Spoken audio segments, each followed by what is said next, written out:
টলিউডে তারা দুজনেই অনেক জনপ্রিয়। তাদেরকে জুটি বেঁধে দেখা গেছে অনেক সিনেমায়। প্রসেনজিৎ ঋতুপর্ণা জুটির 50তম ছবি অযোগ্য মুক্তি পেতে যাচ্ছে শীঘ্রই। এরই মধ্যে প্রকাশ পেয়েছে সিনেমাটির ট্রেলার। ছবিটির প্রচারণায় ব্যস্ত সময় পার করছেন দুজনেই। নতুন ছবি মুক্তিকে সামনে রেখে আবারও যেন অবধারিতভাবে কিছু প্রশ্ন শুনতে হচ্ছে প্রসেনজিৎ ও ঋতুপর্ণাকে।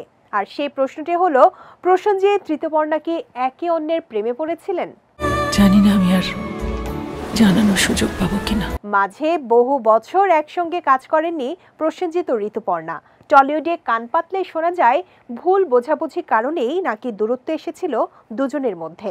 অনেক বাঙালির মনে প্রশ্ন জাগে, কখনো কি প্রেম করেছেন তারা? শুধুই কি সহকর্মী বা বন্ধু ছিলেন, নাকি আরো কিছু ছিল দুজনের মধ্যে? টলিপাড়ার এই দুই তারকার সম্পর্কের সমীকরণ নিয়ে বিভিন্ন সময়ে নানা প্রশ্ন উঠেছে।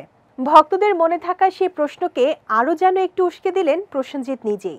অযোগ্যর প্রচারণার সময় বললেন, উত্তম সুচিত্রার প্রেম ছিল কি ছিল না, থাকুক না কিছু জিনিস অজানা, মানুষ ভাবতে থাকুক, যখন আমরা থাকবো না তখনও যাতে এই আলোচনাটা চলে। ঋতুপর্ণার সঙ্গে সম্পর্কের প্রশ্নে তিনি আরও বলেন, সব সম্পর্কের বিশ্লেষণ হয় না, কিছু সম্পর্ক বিশ্লেষণের বাইরে, সেই জায়গাটাকে ছেড়ে রাখাই ভালো। 7 জুন প্রেক্ষাগৃহে আসছে প্রসেনজিৎ ও ঋতুপর্ণা জুটির সিনেমা অযোগ্য। ছবিতে আরও থাকছেন শিলাজিৎ মজুমদার, লিলি চক্রবর্তী।